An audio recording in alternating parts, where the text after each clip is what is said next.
Taifa la China limeweka wazi kuwa liko tayari kupigana hadi mwisho iwapo Marekani itachagua kuendeleza vita vya kibiashara. Kauli iliyotolewa baada ya Rais Donald Trump kutangaza azma ya kuweka tarifu zaidi ya 100% kwa bidhaa za China. China pia iliongeza kuwa iwapo Marekani inataka mazungumzo badala ya vita, mlango bado uko wazi kwa mazungumzo. Uamuzi wa Trump wa kutishia tozo ya 100% ulikuja baada ya Beijing kuweka vikwazo vya kuuza nje vya madini muhimu, yaani rare earths, hatua ambayo Washington ilieleza kama hatari kwa teknolojia na usalama.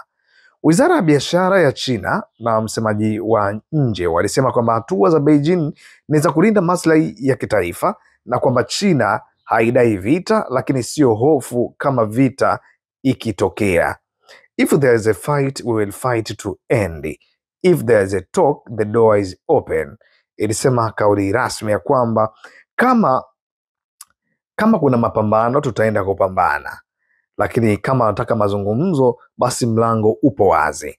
Katika wakati huo huo, mazungumzo ya ngazi za kazi yanaendelea kati ya pande hizo mbili ili kupunguza mzozo kabla ya mkutano wa viongozi ulioandaliwa hivi karibuni.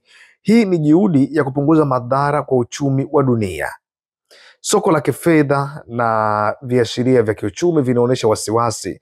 Kampuni zinazotengeneza mnyororo wa usambazaji wa kimataifa zinaweza kukumbwa na bei za juu za ucheleweshaji.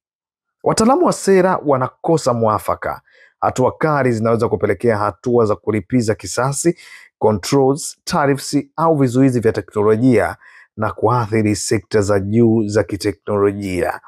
Kauli ya China ni ishara thabiti kwamba Beijing inajiweza na inaweza kutumia zana za kiuchumi kama vikwazo vya usafirishaji wa madini muhimu kama jibu, hatua ambazo zina uwezo kuathiri uzalishaji wa vifaa vya kielektroniki na vifaa vya kijeshi duniani kote.